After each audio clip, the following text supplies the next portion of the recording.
1975-ci ildə Lukos şirkətinin mühəndisi Denis Overholzer tərcümə olunmuş Sovet elm ədəbiyyatını vərəqləyərkən Pyotr Umitsevin 1962-ci ildə yazdığı fiziki diffraksiya nəzəriyyəsindən kənar dalğalar metodu monoqrafiyasına rast gəlib. Çoxları üçün bu tipik bir Sovet fizika monoqrafiyası olub.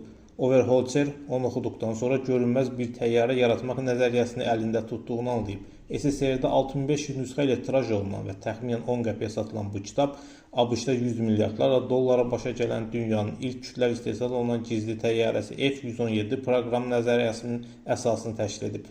Müxtəlif hesablamalara görə ABŞ Sovet təlimatındakı ideyaları tətbiq etmək üçün azı 3 trilyon dollar xərcləyib. Həmin kitab isə SSR-də heç istifadə olunmayıb. Radar baxımından demək olar ki, gözə görünməz olan F-117 dizayneri Ben Rich həm də açıq şəkildə etiraf edib ki, təyyarənin dizayn ideyası Umitsevin 1962-ci ildə yazdığı kitabdan alıb. 1977-ci ildə tam miqyaslı model sınaqdan keçirilsə də 4 il sonra F-117 ilk dəfə uçuş edib. 1988-ci ilin noyabrında Pentagon təyyarənin rəsmi olaraq mövcudluğunu elan edib.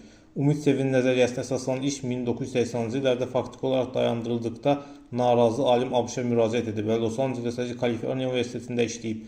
1990-cı ildən sonra SSR-də dövlət mükafatını da Kaliforniyada alıb. Amerikalılar artıq 1975-ci ildə əməkdaşlığa cəlb etməyə çalışıblar. Analitik Overholzer nəzəriyyəsinin müəllifinin dərhal vətəndaşlıq verərək işlə təmin edilməsi olduğuna əmin olub. Dövlət Departamentinin rəhbərliyi bu fikri rədd edib. Əgər bütün nəzəriyyə artıq dərc olunmuşdursa, niyə narahat olmalısan? Nəticədə 10 il sonra Umitsov tək başına Amerikaya gəlib və Amerikada da vəfat edib.